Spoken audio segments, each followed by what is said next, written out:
Welcome everybody. अगर आप जो है वो नीट 2023 के लिए अपियर हो रहे हो और अगर आप जो है वो ओबीसी कैटेगरी से बिलोंग करते हो और अगर आप जो है वो 27% का रिजर्वेशन लेना चाहते हो तो उसके लिए जो है वो आपको अपलोड करना पड़ेगा ओबीसी एनसीएल सर्टिफिकेट या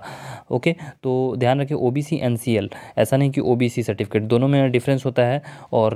क्या डिफरेंस होता है, कैसे सर्टिफिकेट बनवाना है, इसके रिगार्डिंग एक मैंने बहुत ही डिटेल्ड वीडियो बना दिया हुआ है, तो उस वीडियो को आप चाहे तो देख लेना ओके। लेकिन फिलहाल अभी इस वीडियो को समझ लो कि ये वाला कैसे अपलोड करना है और बाद में जो है आप चाहे तो वो वाला वीडियो देख सकते हो जिसका लिंक डिस्क्रिप्शन बॉक्स में आपको मिल जाएगा ओके। तो देखो इस वीडियो में मैं आपको बता देता हूँ कि ये जो अपेंडिक्स देखोगे आप 9B है ओके, अपेंडिक्स 9B, तो इसको कैसे फिलअप करना है और कैसे अपलोड करना है ये सभी जानकारी मैं इस वीडियो में देने वाला हूँ। तो पहले आप सोच सकते हो कि ये फॉर्मेट कहाँ से मिलेगा, तो देखो इस फॉर्मेट को जो है वो डाउनलोड करने का लिंक मैंने आपको डिस्क्रिप्शन बॉक्स में दे दिया है और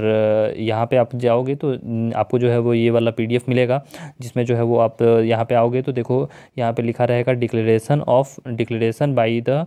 candidate in lieu of OBC NCL certificate okay. तो ये फॉर्मेट है और इसी फॉर्मेट में आपको अपना नेम, एड्रेस, ये सब कुछ फिलअप करना है। और यहाँ पे देखोगे अगर आप ऑफिशियल PDF में जाओगे तो उसके पेज नंबर 99 में मिल जाएगा ओके। तो ये मैंने कहाँ से लिया है, तो ये मैंने लिया है जो इन्फॉर्मेशन बुलेटिन है ओके, नीट 2023 का इन्फॉर्मेशन बुलेटिन है उस वहाँ से लिया है। तो आप भी चाहे तो वहाँ से डाउनलोड कर सकते हो या फिर मैंने इसका जो है वो एक सेपरेट PDF बना दिया हुआ है मीन्स सारे फॉर्मेट का, तो वो जो है वो आप कंपाइल्ड PDF डाउनलोड कर सकते हो डिस्क्रिप्शन बॉक्स में। तो आपको जो है वो स्टेप्स क्या क्या है वो मैं आपको बता देता हूँ। 4 स्टेप्स है। फर्स्ट आपको जो है वो प्रिंट आउट कराना है ओके, उसके बाद सेकंड इसको फिल करना है और थर्ड फिर इसको जो है वो स्कैन करना है और फोर्थ इसको जो है वो अपलोड करना है। तो ये 4 स्टेप्स है आपको मीन्स आपको जो है वो ये सभी प्रोसीजर करने के लिए सर्टिफिकेट का ओके। तो देखो इसमें जो है वो कैसे फिलअप करना है वो मैं अब आपको बता देता हूँ। तो देखो यहाँ पर जो है वो आप आओगे तो बहुत स्टार्टिंग में आपको देखने को मिलेगा जैसे आपका name okay, name of the candidate, तो 2 लाइन है उसमें आप अपना नेम भर देना, ब्लॉक लेटर में भरना ओके, मीन्स ऐसा नहीं कि कैपिटल स्मॉल मिला के भर देना, ब्लॉक लेटर में यानी कि कैपिटल लेटर में सभी कुछ भरना। यहाँ पे जो है वो राइट साइड में अपना फोटोग्राफ और वही फोटोग्राफ हो जो कि आपका आप अपलोड करोगे वाइल रजिस्ट्रेशन ओके, मीन्स जब आप नीट की फॉर्म भर रहे हो तो जो फ़ोटो वहाँ अपलोड कर रहे हो वही फ़ोटो अपलोड करना ओके। उसके बाद जो है वो नीचे में यहाँ पे एड्रेस आती है, तो अपना जो भी आपका एड्रेस है, परमानेंट एड्रेस या कॉरेस्पॉन्डेंस एड्रेस, वो फिलअप कर देना और मेक श्योर कि जो आप नीट के फॉर्म में फिलअप कर रहे हो वही यहाँ पे एड्रेस हो ओके। फिर नीचे में आते हैं तो यहाँ पे जो है वो आपको एप्लीकेशन नंबर जो है वो भरना होगा ओके, सॉरी यहाँ पे जो है वो आप देखोगे तो एप्लीकेशन नंबर यहाँ पे भरना होगा। तो ये एप्लीकेशन नंबर आपको कहाँ से मिलेगी, तो जब आप रजिस्ट्रेशन करोगे ओके, जब आप रजिस्ट्रेशन करोगे तो वाइल रजिस्ट्रेशन जो है वो आपको ये नंबर मिलता है। तो आप जब रजिस्ट्रेशन कर दोगे, पासवर्ड बना दोगे, यूजर नेम ये सभी आपको हो जाएगी, तो वहाँ पे जो आपको नंबर मिलेगा वही नंबर यहाँ पे फिलअप करना है ओके। सो आई होप कि यह वाला आपको पता चल गया होगा। और ये मैंने एक डमी जो है वो रजिस्ट्रेशन नंबर, एप्लीकेशन नंबर जो है वो फिलअप किया है, लेकिन आपके केस में आपका एप्लीकेशन नंबर होगा और ये हर कैंडिडेट का एक यूनिक एप्लीकेशन नंबर होता है, तो ये किसी 2 कैंडिडेट का सेम एप्लीकेशन नंबर नहीं हो सकता है ओके। सो ये बात भी ध्यान रखना आप और ध्यान से पढ़ना। मोबाइल नंबर और ईमेल आपको पता है आपका क्या ईमेल है और आपका क्या मोबाइल नंबर है, तो ये मैंने ब्लैंक छोड़ दिया है। आई होप कि आप इतने सिंसियर हो, ये सभी भर लोगे।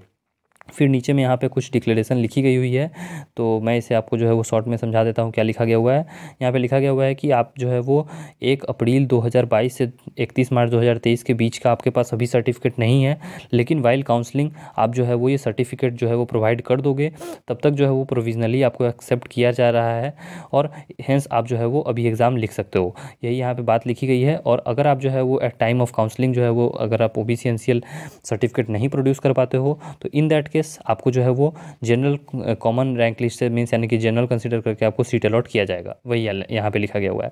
उसके नीचे में आते हैं तो यहाँ पे जो है वो आपको अपना सिग्नेचर करना है, करवाना है पेरेंट्स से, इधर फादर या फिर इधर मदर से, और नीचे में जो है उनका सिग्नेचर होगा। मेक श्योर कि जिनका जो है वो साइन हो उन्हीं का नाम हो, ऐसा नहीं कि पापा से साइन करवा के मम्मी का नाम लिख दे या मम्मी से साइन करवा के पापा का नाम लिख दे।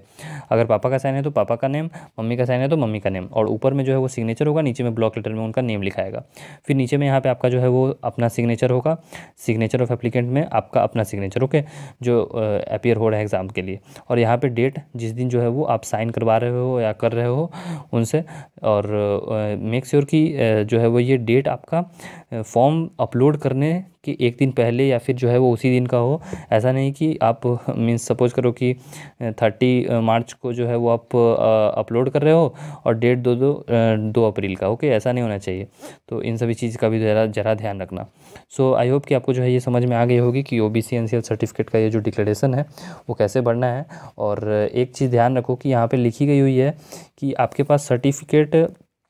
1 अप्रैल से 31 मार्च। ओके, यहाँ पे बहुत ही इंपॉर्टेंट बात है कि 1 अप्रैल से 31 मार्च तक का ही सर्टिफिकेट आपके पास नहीं है। तो अगर अभी तक आपके पास आपने सर्टिफिकेट के लिए अप्लाई नहीं किया है तो जितना जल्दी हो सके सर्टिफिकेट के लिए अप्लाई कर दें, क्योंकि फाइनली आपको काउंसलिंग में वही सर्टिफिकेट प्रोवाइड करना पड़ेगा जिस पे डेट 1 अप्रैल से लेके जो है वो 31 मार्च 2023 तक पड़ा हुआ हो। तो इसलिए आपको जो है वो कुछ भी गलती नहीं करनी है, बहुत ध्यान से सोच समझ के इसको आप सीरियसली ले, वरना आपको जो है वो 27% जो रिजर्वेशन मिलने वाला है OBC से वो नहीं मिलेगा अगर आप जो है वो थोड़ी छोटी सी भी गलती कर दोगे और बाद में जो है वो अगर सर्टिफिकेट नहीं प्रोड्यूस कर पाओगे तो। ओके, और आई डोंट नो आपको पहले कभी एक्सपीरियंस है या नहीं है, लेकिन बहुत सारे कैंडिडेट ऐसे भी हैं जो कि उनका थोड़े थोड़े से जो है वो बहुत अच्छा कॉलेज मिस हो जाता है। तो मैंने ऐसा देखा हुआ है, इसीलिए मैं इस चीज़ के जो है वो सीरियसनेस को समझ रहा हूँ और आपको भी जो है वो इसके बारे में अवेयर कर रहा हूँ, वरना बाद में आपको पछताने के अलावा और कुछ नहीं बचेगा। तो इसलिए इन चीज़ों को ध्यान से जो है वो अभी भर दें और जितना जल्दी हो सके OBC सर्टिफिकेट के लिए अप्लाई कर दें और कोशिश करें कि 31 मार्च 2023 से पहले सर्टिफिकेट मिल जाए ताकि बाद में आपको काउंसलिंग के समय कोई भी प्रॉब्लम ना हो। ओके, सो आई होप कि आपको जो है वो सारी जानकारी मैंने दे दी है और फॉर्मेट को डाउनलोड करने का लिंक भी मैंने आपको डिस्क्रिप्शन बॉक्स में दे दिया है, वहाँ से आप ये फॉर्मेट डाउनलोड करके प्रिंट आउट करा देना। और अगर आपको OBC के रिगार्डिंग जो है वो कुछ भी अगर डाउट होती है तो एक मैंने बहुत ही डिटेल वीडियो बना दिया है जिसका लिंक आपको इस वीडियो के डिस्क्रिप्शन बॉक्स में मिल जाएगा, तो वहाँ से वो वीडियो भी आप देख सकते हो। So thanks for watching the video and instead if you are having any query then definitely you can comment in the comment box.